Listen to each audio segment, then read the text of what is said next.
Just not on. Good evening, and welcome to the August 21st board meeting. Renee, please show that all board members are present, and if you'll stand and recite the Pledge of Allegiance with me. I pledge allegiance to the flag of the United States of America and to the republic for which it stands, one nation, under God, indivisible, with liberty and justice for all. First thing on our agenda is the approval of the agenda. Do I have a motion to approve the agenda? Move to approve the agenda as submitted. Thank you. Do I have a second? Second. Thank you. Ms. Ullman. Any discussion? All those in favor signify by saying aye. Aye. Thank you. Any opposed? I don't think so. Do we have any public comments tonight on the agenda? Okay, thank you. I think Dr. Mellon is going to be presenting our first item, board planning goals and strategies, and going to talk about our dashboards. Board, as you know, we have been putting together district data dashboards for several years and just wanted to provide to you a glimpse tonight of what the key district outcomes are for 18-19. And as you can see from the document, we track over time. So you can see what's happening since 2014-15, which is when we first started this process. The salmon color that you see are basically metrics that are annual metrics that are measured. You can see the demographics of our school corporation and any shifts that you can see in our demographics are presented. What we did is over the years, we've tweaked these dashboards a little bit because as we identify specific metrics that we think have value to the district, then we make some minor revisions to the dashboard. And Karen Spencer, I need to give a lot of credit to Karen because Karen has been a key to putting these dashboards together for several years, and she does a really good job. So you can look down and see, now we've not had the opportunity to set goals for 18-19 yet. We just basically finished these. Every building also has a dashboard, and we internally have a document where we can go in and we can see each building's dashboard, but we're just showing you the district document this evening. So you can see state assessments, and as they come out, then those are updated as well. Also the accountability grade, that's reflected, and accountability grades and ISTEP scores should be released in September. So we're looking forward to that. You can see that we've made some inroads from a school accountability perspective with letter grades. In 16-17, we went from a low B in 15-16 to a high B in 16-17. So our goal is at A, as you know. National assessments are listed in terms of where we fall. ACT, remember, all of our juniors take the ACT thanks to our foundation. So we have usually 700 students potentially that take that test, whereas other school systems, they may have only a smaller percentage of college-going students take it. Our work keys assessment is listed next, which, as you know, is that ACT assessment that measures readiness for college and career that we use. All seniors take that, again, thanks to our educational foundation. You have a list of the number of AP tests that are taken. The yearly passage rate is listed. The big ticket items under accountability outcomes with graduation rate and post-secondary acceptance. So you can see that broken down. We feel very good overall, especially not just with graduation rate and post-secondary acceptance, but that academic honors diploma. Our goal is 40%, so we're at 36.8. So we're making some inroads there. The associate's degrees earned, look at that difference from 13 and 16, 17 to 46 in 17-18. So that we're very pleased, and look at the number of dual credits earned in our district and how that has escalated over the past couple of years. So I think those are things to be pretty proud of here in our district. And then what you'll see is the academies of Greater Clark. Now, there's no data in there, but what we've done working on Academy of Greater Clark implementation through Fort NGL, we'll start to create these academy-specific dashboards so that we'll be tracking the success of the freshman academy and all of our specific wall-to-wall academies in those specific metric areas. This took a lot of time and energy by not only our central office team, but building level leadership and our Fort NGL colleagues to make sure that we were tracking all the data. So it'll be interesting to see as we start to fill in those. But you can see for each of the academies, you can see that listed so we can track the success of each of the specific academies. And then in the blue area below that, we have our pride metrics, our behavioral metrics. I think it's important if you look at 14-15, we had 10,000, almost 100 behavioral referrals. We had 6442 this past year. So making sure that our people have done a great job of teaching those consistent expectations for behavior across the district. So our staff has done a tremendous job with our PRIDE program.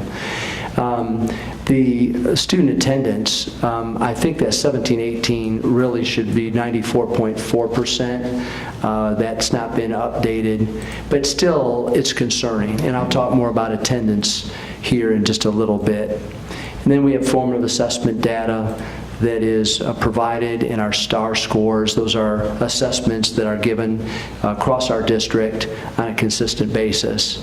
And then you have finance metrics that are listed for different cash balances, as well as our facilities and public relations. So these are key metrics that board, as you know, we're going to make sure we continue to track. We've been tracking it since 14-15. We do need to establish our 18-19 goals. Every time we go to a school, we will spend time, the school will present their dashboard status to us, so we will know where they stand as it relates to these metrics. And then, of course, we'll continue to bring this back to you as this information does get updated. So just wanted to present it to you, and I don't know if you have any questions or concerns. Of course, as you have more time to digest it, please feel free to reach out, and if you have questions or concerns, I'll be happy to address those concerns, and if we need to come back and talk about something more at a public meeting, I'll be happy to do that. Can I just say one thing? I noticed on my way over here, at Jeff High School, sign out front talks about all the wonderful state accomplishments, and they're all athletic. Is there a way we could put that we're an A-rated high school? Yeah, and so are absolutely. all the other high schools? Sure. Could we put that in nice bold letters? Absolutely. Okay, good. Thank you. You're welcome. Thank you. I don't believe we have any policy review tonight. No? Okay. And next is our budget report. Dr. Dykle, I believe you're going to talk to us about our fund monitoring. Yes. Good evening, Board. In the general fund, you can see for July, we collected, these numbers are getting smaller every time I look at them, $5,675,882 in revenue. We spent $5,495,000. Our cash balance at the end of July is $3,339,000.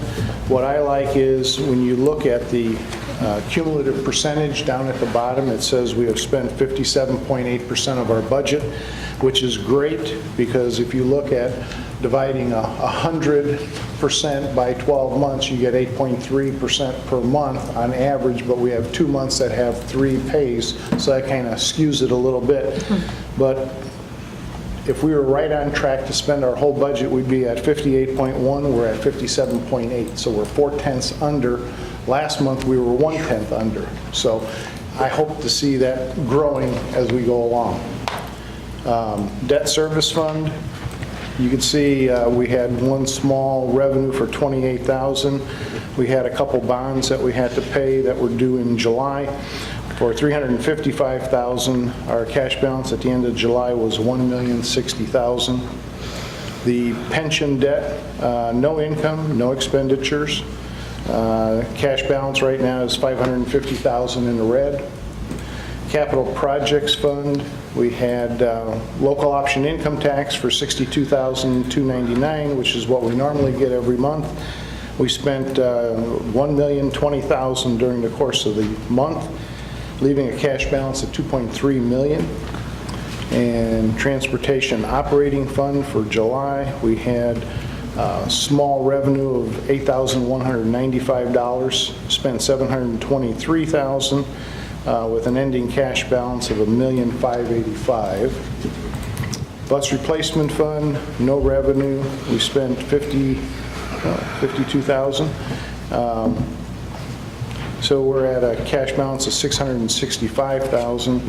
And then the Rainy Day Fund, we had no income, but we had $83,000 in expenditures. That should be, I believe, the last month that we're taking money out of the Rainy Day Fund. So that leaves our cash balance at $4,396,000. So if you have any questions, we're paying our bills, which is good. Any questions, board? Okay, hearing none. Thank you. I think you're still up, aren't you? Aren't you still up? Oh, okay. I'll be glad to do that. I thought you were going to be part of that, too. Now we have an LED lighting presentation. It's going to be made by a gentleman from Schmidt Associates. Is that right? That is correct. And your name is Eric Bromell. That's correct, yes. Yep, Welcome, Eric. thank you.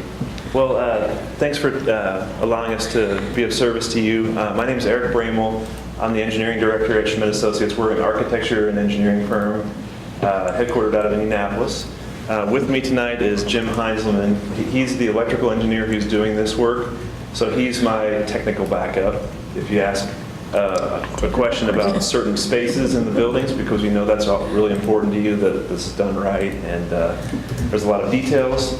So in the interest of brevity, we'll try to keep this at a high level, and if you have specific questions about the projects in the individual buildings, we'll address that, and we have our backup to address that. So our purpose and goals here really for this project, and we're coming to you tonight with the purpose of going out to bid and your approval to go out to bid for these projects. Briefly, there's four main points here. The reason we're doing this: replacing existing lighting fixtures that have surpassed their expected life expectancy. So it's really just an ongoing maintenance is the first point. Reduce ongoing cost of maintenance required for fluorescent fixtures. So in layman's terms, the fluorescent fixtures, they require a lot of relamping. They go out, you have to onesie, twosie replace them. They're really kind of an outdated technology at this point. LED fixtures have one really remarkable characteristic, and that is that they last a really long time, and so you're not constantly relamping and having things fail. So that's point number two. Point number three really is the reduced energy consumption of those lighting fixtures. So obviously everybody's, as we review the expenses, that's on everybody's mind, right?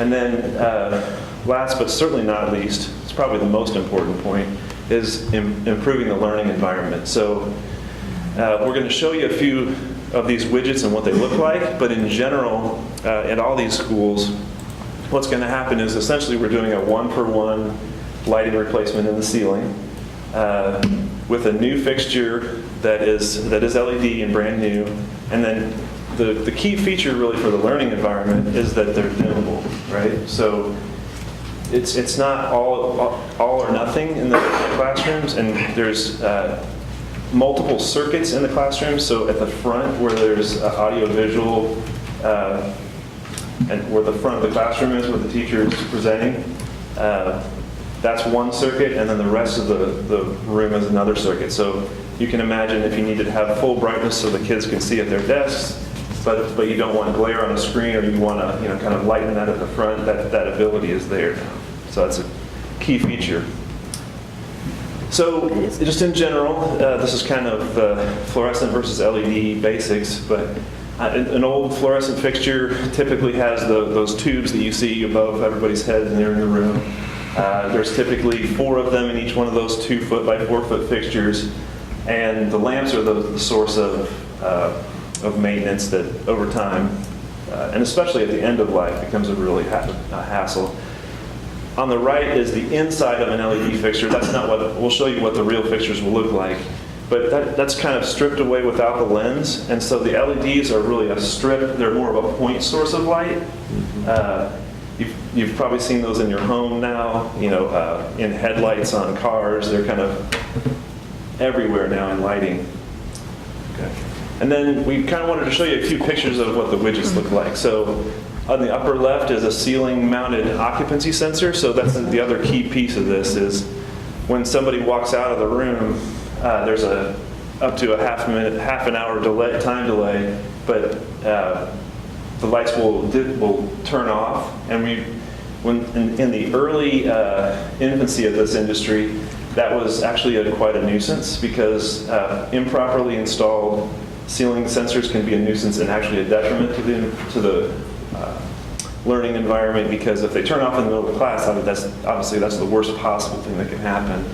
But the newer dual technology sensors sense motion and also motion of heat. So they detect air movement in the space if somebody's moving their hands or getting up, and they also detect the motion of the heat that's being emanated from them. So that dual technology allows it to stay on when there's a room full of people all the time.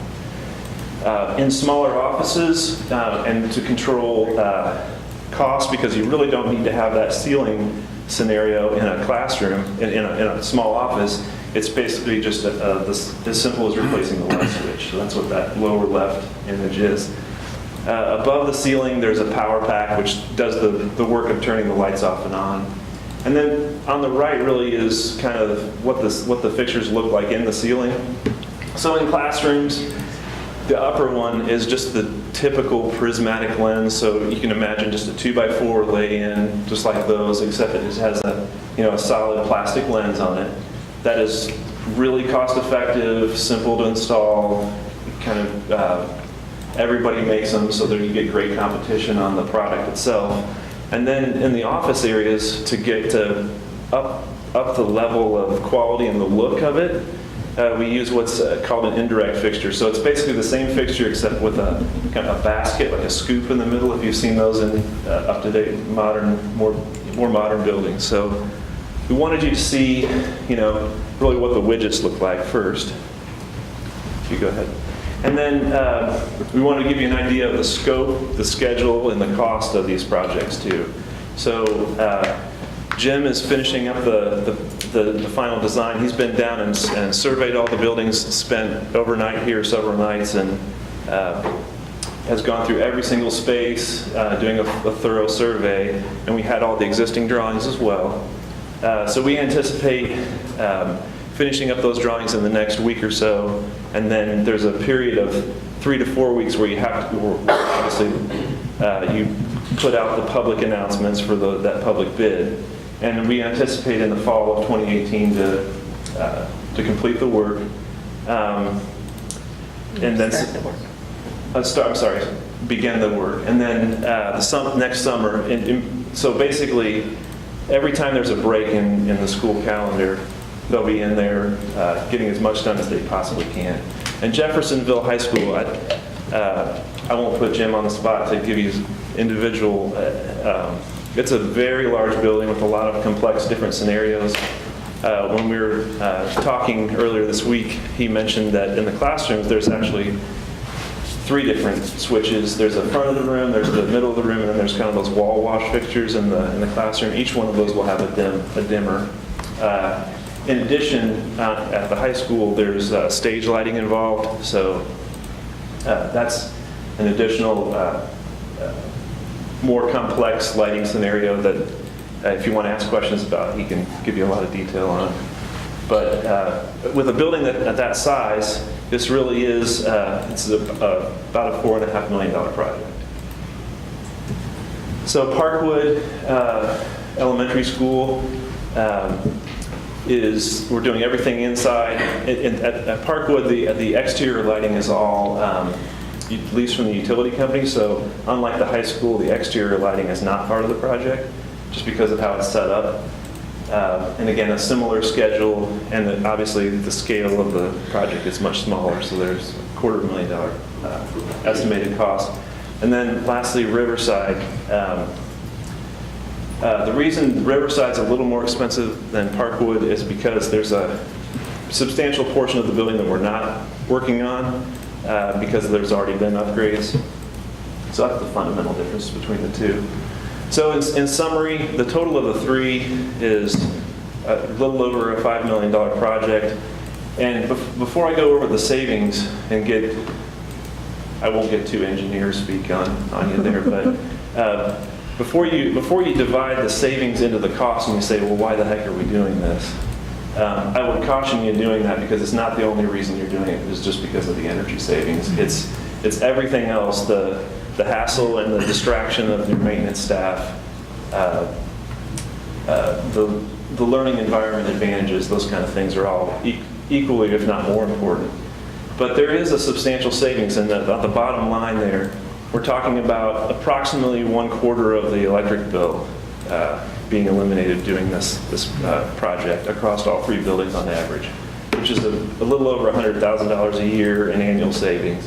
So really, that's the cherry on top. You know, all the improved environment inside the building and the flexibility for the teachers is really the reason you're doing it, and the maintenance, and then the cherry on top is the energy savings.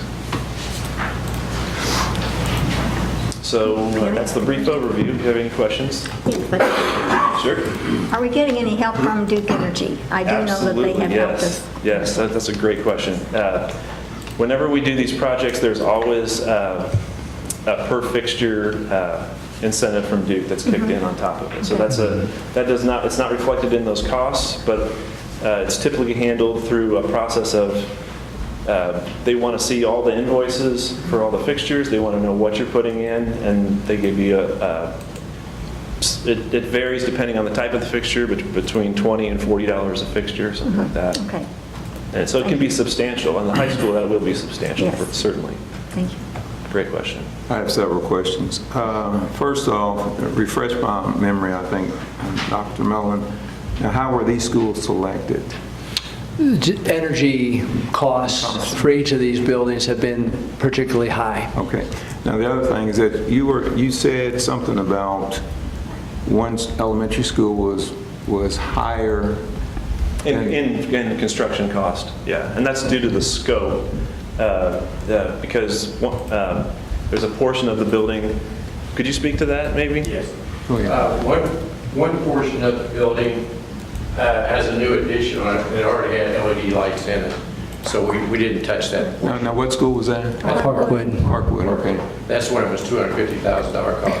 Then the other portion of it were the gymnasium, the cafeteria, and the kitchen area. It's going to be remodeled later, so we are not going to put lights in it and then tear it down. So the areas that were not affected was the areas that we just talked about, the new addition and the areas that are for future remodel. But all the other areas inside that building will be 100% updated LED. Okay. I don't have any problem with LEDs because, I changed them in my house because instant light. Yes. Yeah. As you get older, a blue sock may look black, to you. But my question on that is that now, is there any heat difference between the fluorescent and the LEDs? Yes, sir. Yeah, and that's one thing Eric didn't bring up. But Yep. overall, you're also going to save on your heating and cooling bills because of the energy consumption that's put out from fluorescents is like 2/3 more than what an LED would come out. So even your cooling loads and your heating loads is going to be affected by that also, which would, actually, we didn't figure this in, but there'd be savings on that part of it too. So those savings are strictly energy. They don't account for any maintenance or cooling savings. They're conservative in that way. And another area that we didn't mention was, well, Eric kind of brought up, every time you have to relamp a fluorescent, you got to store lamps, you got to dispose them, you got people replacing them. And what we're doing, so we're just not throwing everything away, all per doctor's request, we're going to gather all the existing fluorescent lamps, we're going to put them in 55-gallon drums so you can use them in the other schools that have not been, so you don't have to go out and buy additional. So that's going to be a saving for the rest of the schools also. Okay. Now, there's no need to rewire anything? No. Because Yeah, that's why you're able to use the same wiring that you got. All you're doing is disconnecting the Connecting one existing to the fixture other. and putting it in. And another important part of it, the fluorescents per lamp is like 32 watts, so it's about 100, 120 watts, depending on how many lamps are in a fixture. Right. When we're finished with the LED, it's down to 30 or 54 watts. So there's almost a 50 to 60% savings that I was talking about earlier, just by not having to do that. So. Okay. There is a little bit of wiring, but it's low voltage for the occupancy sensor. And so it's small, low voltage cabling that's strung above the ceiling, not in conduit, so it's not expensive to install. But it's installed from the occupancy sensor to that power pack, which would then disable the fixture. So basically, in the classroom, if I was teaching class and I wanted the kids to be just dark and just focused on that, Yes. then I could turn that off and You can turn that off you can always turn the lights off at the light switch. okay, Yeah. gotcha. All right. Yes, sir. Sounds good. Yeah. Any other comments or questions? Well, just a question. When you were talking about the equipment itself, you were saying it lasts a really long time. So what's a really long time? Right. Well, a typical fluorescent lamp, it's been a while since I've spouted those numbers. About 3 years. Okay, so that's about 20,000 hours of burn time. LEDs, I've seen numbers 100,000 hours and higher.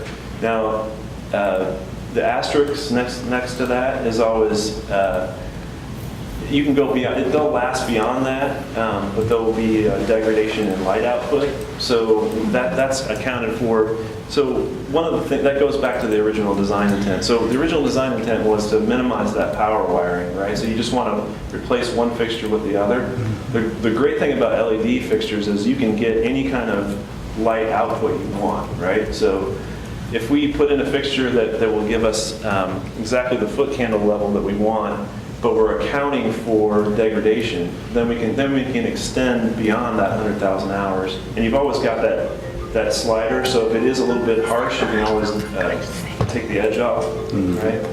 So to answer your question, it's approximately 100,000 hours, and then beyond that, they will continue to operate, but the light output could drop as much as 10, 20%, right?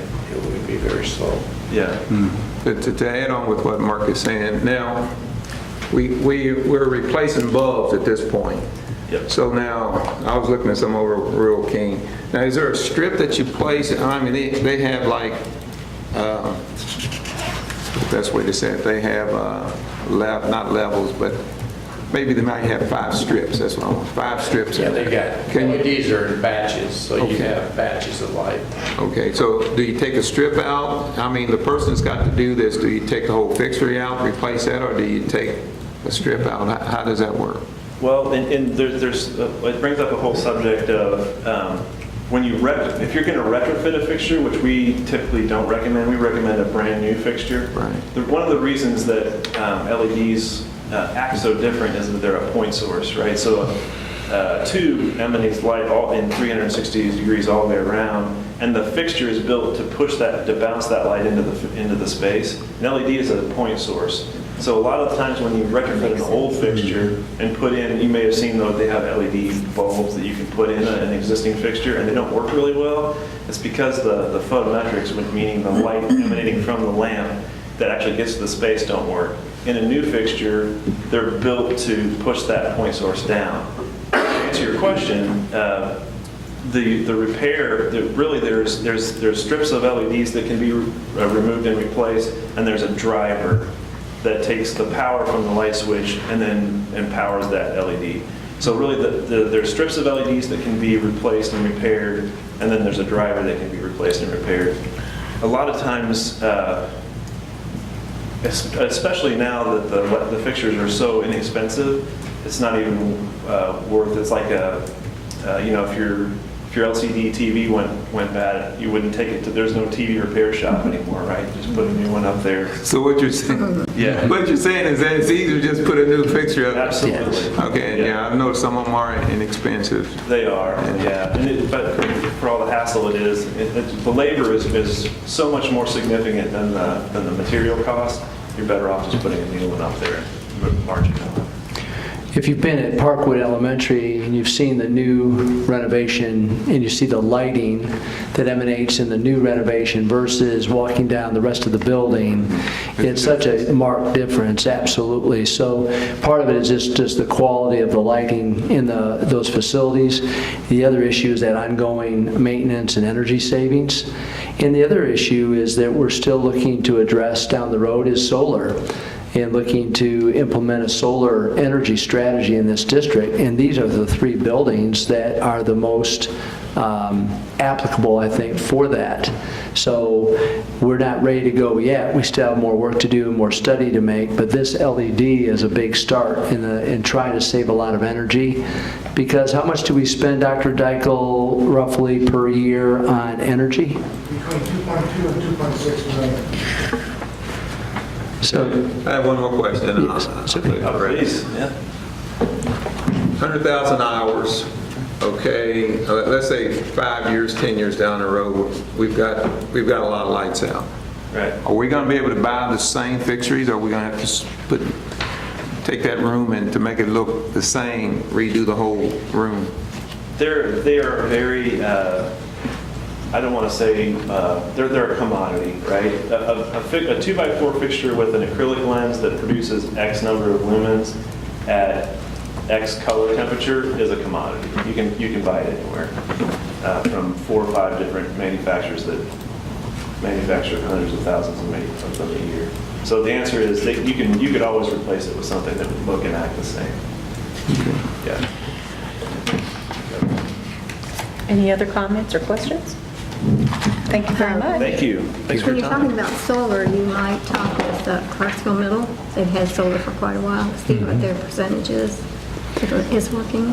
the preliminary data that we're getting is very, very positive in terms of potential energy savings. So that's something we'll be looking to. I don't know how much that has saved them. You may ask. Okay, thank you. Now we go to student achievement, and I think, Dr. Mellon, you're going to talk to us a little bit about our progress with our student attendance. Yes, Board, let me just start out with the philosophy of student attendance. Several years ago, I mentioned that we started our PRIDE program, and the power of the PRIDE program was that we had common expectations for behavior throughout our school system. So pride is pride, no matter what grade level, no matter what school. And I think because of the consistent expectations, it's really helped our staff. And the focus on positive behavior, reinforcing positive behaviors, I think that's also played a big role. The one thing that we have had as part of our school system for years, our PRIDE program, our work ethic certification, is attendance. And I'll just be honest with you, I just don't think we've paid close enough attention to it. And our attendance rate has decreased slightly over the past several years. And our number of work ethic certificates has stayed around 25%. The main reason for that is attendance. And last year, 70% of our students missed 5 or more days of school. 13% of our students missed 15 or more days of school in our district. Now that's not unusual compared to other school systems. We're not different, but it's unacceptable. when we're out in our community and we're talking about preparing our students for life after high school, a big part of that is that they have to attend work. They have to show up on time. And I don't think that we've done the job that we should do in education in general. And we as a school corporation want to start moving the needle in the other direction.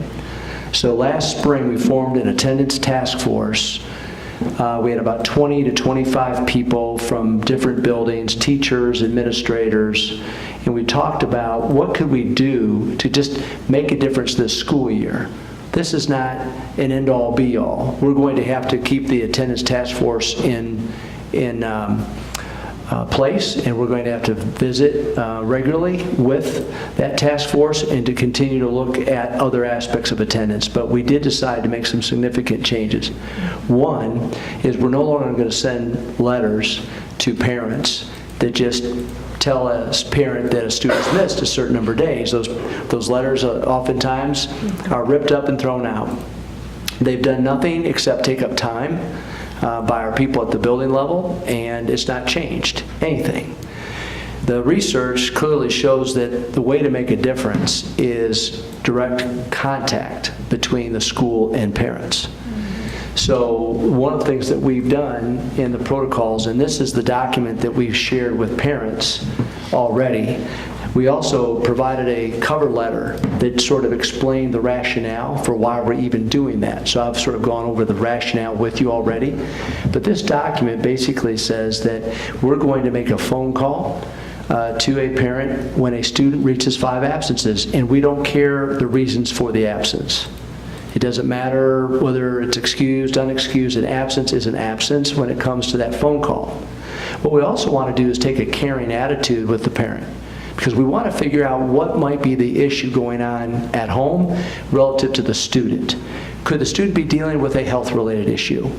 The sooner we might know that, we might be able to help to intervene and support that parent through what's called a certificate of incapacity or a chronic illness form. If students have a chronic illness that they're dealing with on a consistent basis that's documented by a medical professional, then that is something we make sure that they get. And we know that up front. And then therefore we have a rationale reason for why they're missing school. We also have a 10 absence. And at the 10th absence, what we'll do is we'll have a meeting at the school between an administrator and a probation officer or a truancy advocate. So one of the things that we've done is we've worked hard with Judge Carmichael. We've worked with the Assistant Chief Probation Officer, Henry Ford, and we've worked with the Chief Juvenile Prosecutor, Linda Lamping, to help develop this. Because we want to make sure that our parents understand the importance of making sure their children are in school, and we support them wherever we can, but we also hold them accountable for that. So on the 10th absence of any type, then we will have a meeting at the school between the parent, an administrator, and the probation officer or truancy advocate. The truancy advocate will be at the elementary schools, and then the probation officers we already have in place at several of our secondary schools. And at that meeting, the legal aspects will be discussed in terms of what's possible once a student were to get to 15 absences. We'll have a written plan that will be developed at the 10th absence in terms of what will be done by the school, by the parent, by the student to make sure that they address the attendance issue. It's all about conversation, documentation, and then at the 15th absence, we'll have to take a hard look at the reasons for the absences. So the thing that we made clear, we had a meeting today with building level administrative assistants as well as principals.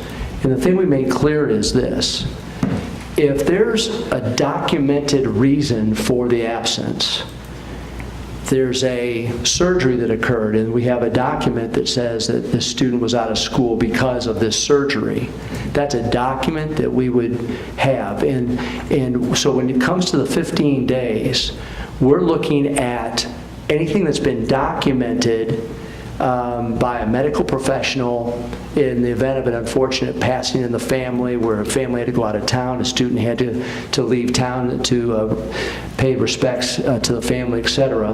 Those would be documents that would not be held against the student in terms of a court referral. But if the student gets to 15, and let me give you an example. Another big ticket item is parents will be allowed to call in 5 times to excuse a student's absence without documentation. So I'm calling my child in, my child is sick, okay? I've not taken the child to the doctor, I don't have a note from the doctor, etc. We'll give a parent 5 times in order for that to happen. Starting on the 6th one, they're going to need to provide a medical document. So they can go to their own family provider, they can go to our student clinics for free health care, but they'll have to provide a document that explains why their child was ill. If a student reaches 15 absences and 10 of those are undocumented, 10 are undocumented, then that would result in a court referral. And when they go to court, they'll have to, at the 15th absence, they'll meet with a probation officer, the school official. They will promise to appear in court. There's an official document. The probation officer or truancy advocate will lead that meeting. The parent will have to sign a promise to appear in court. And then at court, then Judge Carmichael will do whatever is necessary as it relates to that student. So the bottom line is we're not trying to penalize the student who has some unfortunate things that occur in their life that are outside of their control. That's not the student that's going to be referred to court. What we will do is those students who miss days periodically, they don't have any level of documentation for those, and those add up to the point where they have at least 10 of those that are undocumented, they'll be referred to court. As a result of that, then we hope that the needle will start moving in a direction. I believe that most of our students who are missing 5 to 10 days of school, even 5 to 15, most of those students and their families will want to comply. They don't want the student to be constantly monitoring them and holding them accountable. So I think those students, and we have a lot of students that have legitimate issues. If they have a chronic illness, we want to respect that, and that will not be held against the student. But unfortunately, we have too many students and their families who miss too much school just because. And we have to start doing something about it, because to me, attendance is a life skill. It's a skill that not only helps them in school, but it will primarily help them in life after school. I tell the story to business leaders and to other people that I present to that what we do in school today is a student can miss 20 days of school, can get an academic honors diploma, can be accepted to a great college or university, can go to college, miss half their classes, but because they're so smart, they pass all of their classes and they can earn their college degree. Then they get hired by a company that loves the fact that this student is so intelligent, but then the student loses their job within a year because they couldn't come to school consistently. And that's what I'm hearing directly from business leaders. Yep. This is where this is coming from. If we're out there telling people we're going to help make people college and career ready, the biggest thing we can be doing for them is attendance. And attendance has to be a life skill. So this has all been communicated to parents. It has been communicated internally, and it will be implemented now. And unfortunately, we already have some students who have reached those 5 absences, and we will be reaching out to those parents. Oh, yeah. It's already happening. So these are not students who have not shown up to school yet. We have students who have not shown up because we just don't have a record of exactly where they are now. These are students who have enrolled, who have started school, and we already have some that have reached the 5 absences. And those are things that we have to begin addressing. So this is not an easy job, this isn't easy work, but just like our Pride program wasn't easy either 5 years ago, we've got to start somewhere. And board, we want to be compassionate, but we want to hold people accountable, and where there are legitimate rationale and reasons, then they'll be documented and they won't be referred to court. But once they get to 10 unexcused absences, we're taking them to court and they're going to be held accountable by Judge Carmichael.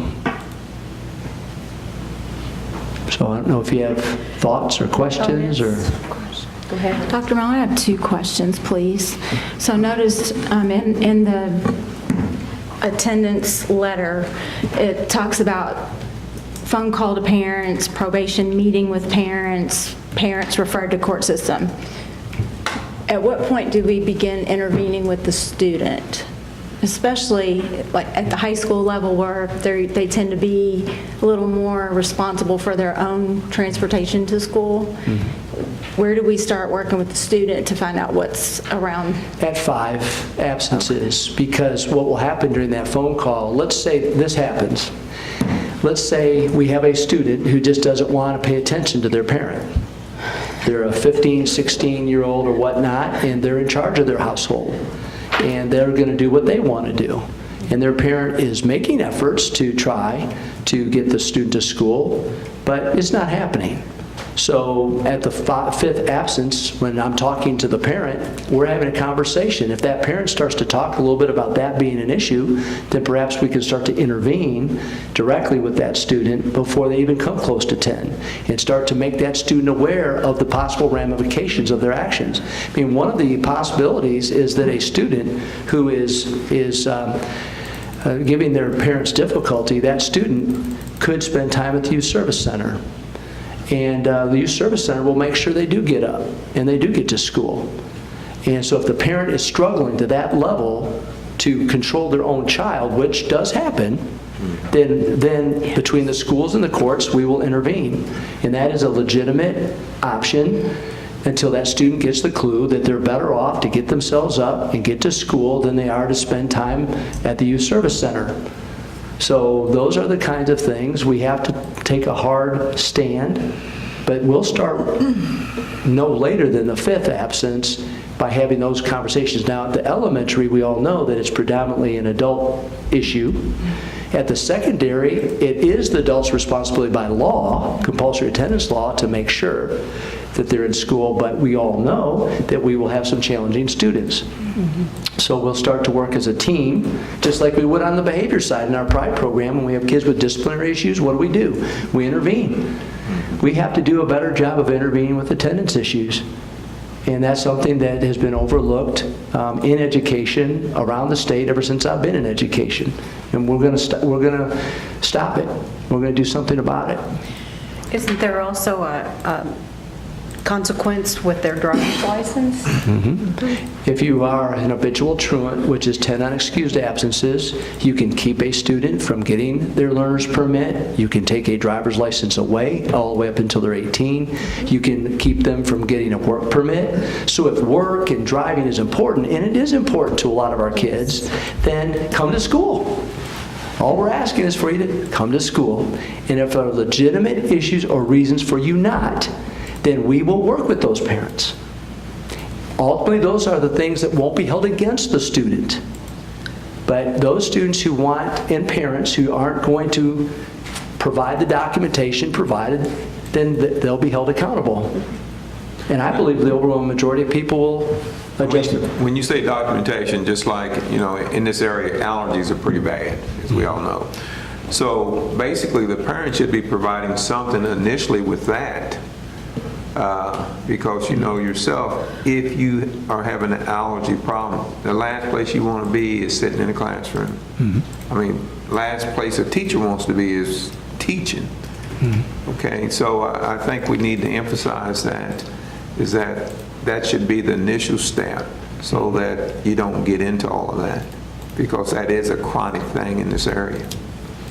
And those are things that when a medical professional, you're right, Dr. Clayton, when a medical professional, if a parent says, my child has such extreme allergies that this is what's occurring, and if they go to a doctor and that doctor provides the documentation, and it's official state document, certificate of incapacity, and it's a chronic illness related form. So there are kids who are diabetic, there are kids who have extreme asthmatic conditions.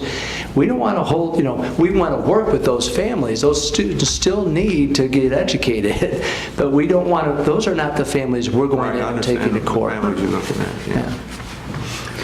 Dr. Mel, my other question was around the 10 absences. If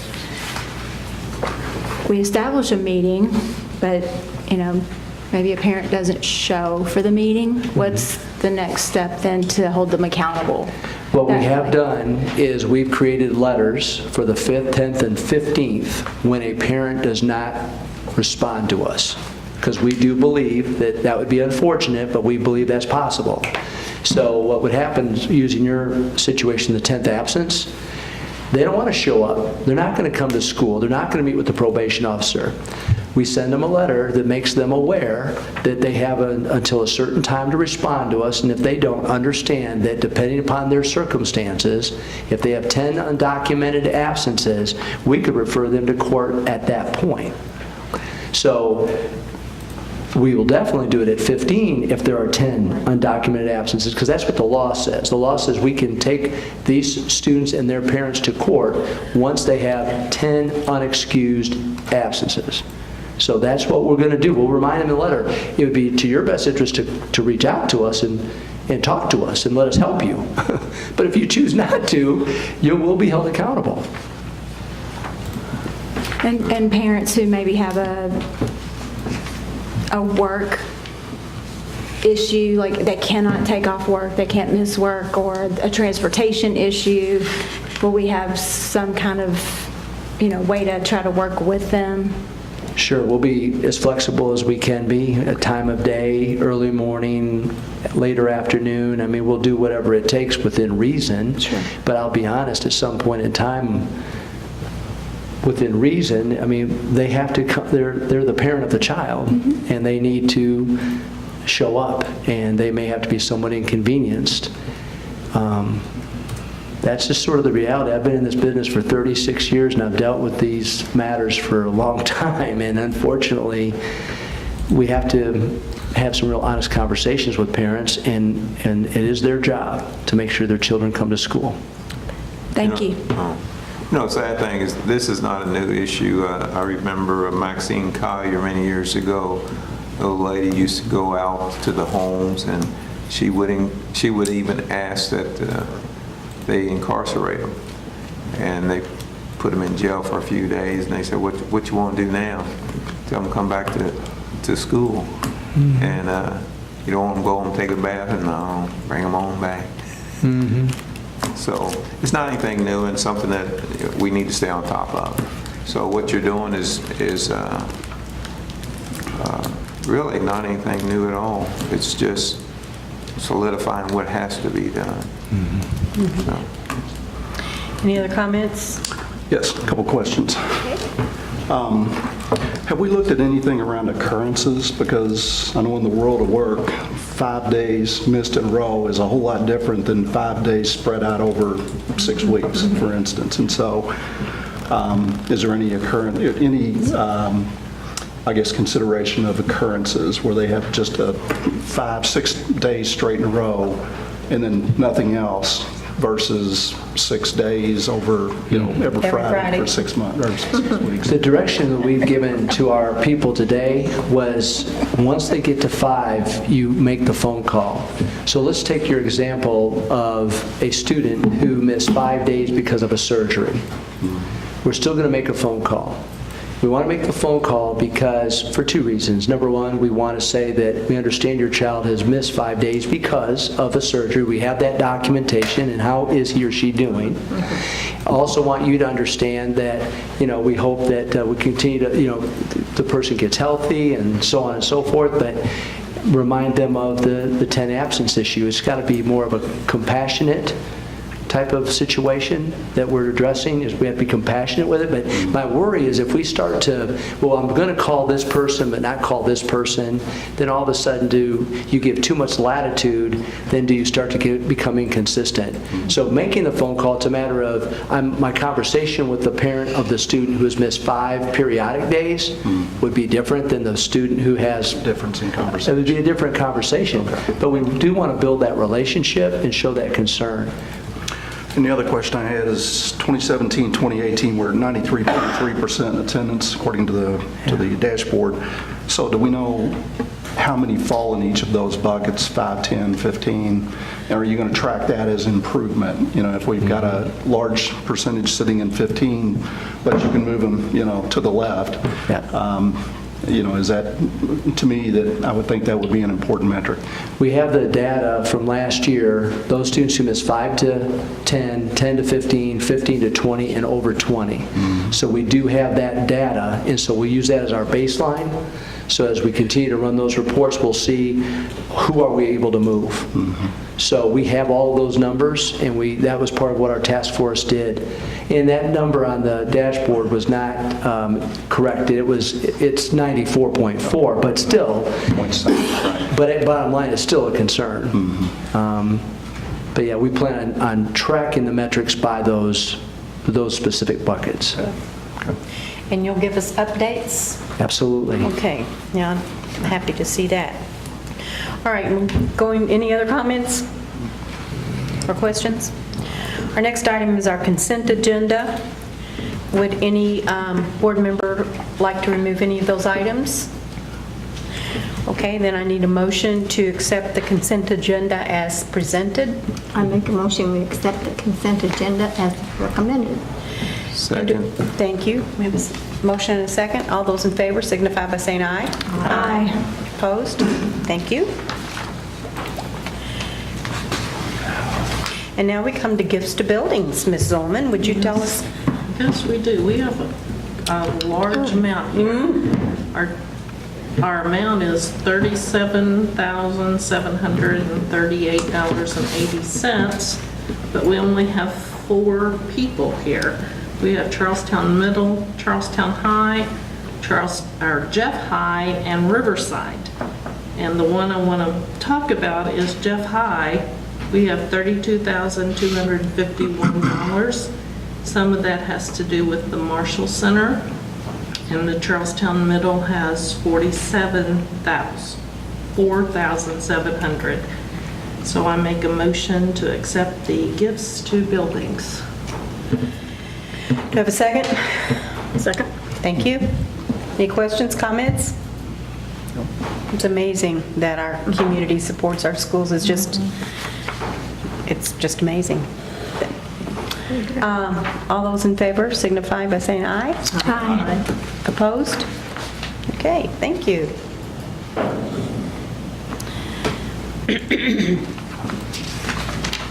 Next, we come to our action items, and we have an MOU with Clark Memorial Hospital for use of Jeff High for sheltering and mass care. Yes, thank you, Board. Similar to what we done recently with our MOUs for various organizations to provide mass shelter care, Clark County or Clark Memorial Hospital reached out to us to utilize our Jeffersonville High School gymnasium as an alternate care site in the event of an emergency where patient care could be provided. So again, they're just being proactive, and we're willing to help them out. Attached is the memorandum of understanding in the event of a massive medical emergency for Clark Memorial to use our gymnasium. And we're asking that you approve that MOU with Clark Memorial. Thank you. Do I have a motion? Motion to approve. Sorry. Second. Thank you. Questions?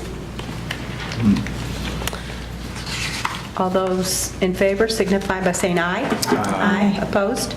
Thank you. Thank you. Our next item, I think, is Dr. Deichel.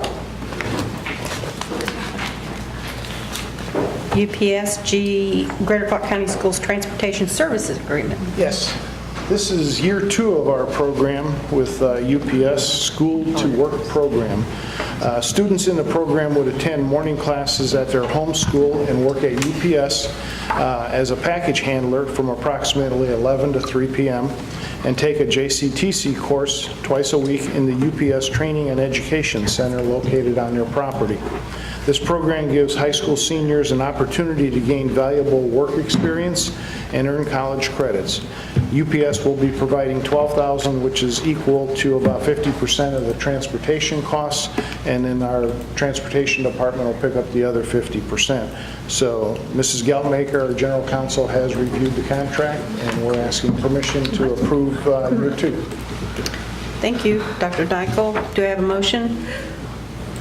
I move to approve the UPS Greater Clark Transportation Service Agreement. Second. Thank you. Any comments or questions? I have a question. How did it go last year? It went real good. Kimberly, on UPS, that's her area. The UPS, we had how many children going, students? I think we're up to 42 or 44 this year. But it went real well last year. We had an increase. Yeah, so it's an increase. Doubled it. Basically doubled the program. That's good. Thank you. Some of the students drive themselves there, but we do provide the opportunity to provide transportation to those who need it, and it's been outstanding. I had a mother last year who had a daughter who was an academic honors diploma student in Charlestown, and that mother talked about the fact that the daughter was going to struggle financially to pay for college. And so by going to UPS and working for them, it provided her with over $5,000 of tuition assistance to go to college. And if you work third shift at UPS, you could qualify for a full scholarship to the University of Louisville. So there's a way for our students to help the workforce, but also help themselves in terms of going to college and having UPS pay for it. So it's a great opportunity. It's a great partnership. Yes. They've been very supportive. Any other comments or questions? I'm sorry, can you tell me who made the motion? We haven't had them. Yeah. They made the motion second. Right. Oh, okay. I'm sorry. Yeah. My computer's Thank you. All those in favor signify by saying aye. Aye. All those opposed? Thank you. Thank you, I'm sorry. Oh, that's fine. Now we come to Dr. Dykle, another item for you, the Fetter Center change order, number 1. Yes. This change order 1 is an increase of $5,034 in total, but it's for cost increases to the LVL mezzanine support and educational partner office coordination. There's also a credit for data cabling and for flooring. These changes resulted in a net increase of $5,034. It'll come out of the contingency. We have $25,000 originally budgeted for the contingency, so our contingency now is down to $19,966. I know there's another change order coming because we have termites over there, so we're going to replace some of the wood, so that'll be coming at a future board meeting. So we're asking permission to approve change order 1. We're just hoping they're not expensive termites, right? Just the lower. Those lower level They termites. showed me those little Termites. boogers. Do I have a motion? I'll make the motion since I talked about termites. Okay. Do I have a second? Second. Thank you, Teresa. Did you get those? Yes, Okay. Any questions? Okay, hearing none. All those in favor signify by saying aye. Aye. Opposed? Okay, thank you. And now we come to the reappointment of our library board representative, and I think that's Miss Margaret Shea. Board, as usual, it's an honor for me to recommend Margaret Shea for reappointment to the Jeffersonville Township Public Library Board. She has been an excellent board member and a great ambassador for our school corporation, and I believe she's been on there every year that I've been here superintendent, so she does a tremendous job, and so at this point, it'd be my recommendation to approve her appointment to the Jeffersonville Township Public Library Board. Do you have a motion? Move to approve Margaret Shea as Greater Clerk's appointment to the Jeffersonville Township Public Library Board. Second. Thank you. Any comments or questions? She was one of our best teachers. She was an English teacher, wasn't she? Yes. That's what I thought. History. Oh, history, okay. Yeah. She's a delightful person, and I Yes. know she takes this she's Yes. very conscientious about attending the meetings and giving good input, so. Yeah. Okay, any other comments? All those in favor signify by saying aye. Aye. Opposed? Thank you. All right, and then we have, I think Ms. Pfeiffer is going to take the next agenda item, which is 2018-2019 Youth Science Summit Agreement. Yes, I'm asking you to approve the Youth Science Agreement for Greater Clarks County High Schools. The last visit that we took to Nashville to see best practices around the academies, we were able to see this program in use there, something they've used for a number of years. And it's just an opportunity for young people to be able to use this to find their career path. It's cutting-edge technology that gathers real measures of aptitude and interest. Students can explore their natural abilities and interests that fit within over 500 careers, and it does use that aptitude piece in addition to the interest, not just like a personality test. It's also a way for them to get that best fit career, and we're going to use it in our freshman seminar class. So that'll be prior to Christmas, so then where they're actually choosing their academies, that'll be a portion of that freshman seminar curriculum. Students have access to their results, though, for 10 years. So they can also use it after high school when they're choosing something post-secondary. Through U Science, the corporation itself, they get corporate sponsorships, so there isn't any cost to any high school in the United States that wants to use it. So it's not necessarily us getting sponsorships, it's U Science themselves. So anyway, we'd ask for you to approve the U Science agreement so we can use that with freshman seminar. Thank you. Do I have a motion? Motion to approve the youth science agreement for GCS high schools. Second. Thank you. Did you get those? Yep, okay. Any comments or questions? I have a question. I thought we'd already approved this, but you just talked about it one other time. Mention it or something. I might have talked about freshman seminar and how they choose their academies, but this would be the first year that we put in this particular In this, okay. component. Yeah. I just remember the 10 years that, they could go through that, but that may have been something else. Or I might have, when I was given feedback on one of our trips that we took to Nashville, when I took folks down there, we might have talked about some good things that we saw while we were there. Okay, maybe that's, okay. I didn't want to vote twice on something I didn't vote. Okay, any other comments, questions? No. Okay, all those in favor signify by saying aye. Aye. Opposed? Thank you. And I think this next one's yours too, the JAG program partnership agreement with Jeff High School. Yep, each year we come to you with an MOU for Jobs for America's Graduates, our JAG program that's at Jeff High, that's also accessed even by Charlestown High School. And we just want you to be able to approve this MOU. In conjunction with Work One, Jefferson High School offers a JAG class. This is a renewal of the agreement previously implemented. The JAG instructor is an employee of Work One, and the program will serve students who will be juniors or seniors for the 18-19 school year. Do I have a motion? I move we approve the JAG Program Partnership Agreement 2018-2019 with Jeffersonville High School. Do I have a second? Ms. Kraft, second. Okay, comments, questions? Is there any cost? Work One sponsoring that instructor. Okay. And so past that, Okay, not thank so you. much. Any other comments or questions? I have a question. Is your computer working over there, Renee? It's mine. Well, I haven't been voting, but I hope you've been getting me. I'm getting your phone. Okay. You're fine. Okay, thank you. I didn't see it on my computer, that's the reason I was asking questions. Okay, all those in favor signify by saying aye. Aye. All those opposed? Thank you. Thank you, Ms. Pfeiffer. Any discussion items? Board? How about reports or requests? No? I had a request last time. Do you recall my, well, I'm not sure that this would be the time I should request that. Was it related to the national anthem being taught at the elementary Kim level? is not, and Ms. Dr. Hartlage had another commitment this evening, but I know she's been working on that, and she'll be able to report back to you very quickly. But she did follow up immediately after the meeting. It is, I can tell you that it is something that is taught to students while they're in elementary school.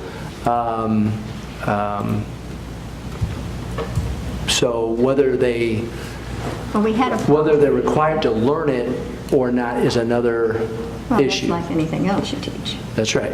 But I guess I'm more passionate about this because I was on the board when there was a member, Kevin Satterley, and he was a retired Navy submarine and had several ill effects from that. And he was very passionate about this. And so I guess I'm monitoring Kevin, saying, Nancy, make sure this happens. So that's why I'm pushing that particular thing. Okay? We'll be able to give you a report here next time with Dr. Hartlage. Thank you. Thank you. Any others? I would like to say this, Dr. Hartlage did get back with me on the last board meeting when I asked a question on the transportation of the blind school. And looking at what she gave me, she went back to 2013, but I can recall back further than that, that price generates generally around $4,000 to $5,000, so it hasn't changed in a long time. But I thank her for getting that information. The other thing is I want to thank Dr. Mellon for setting up where we can tour the buildings. I appreciate that. Welcome. It's going to be exciting.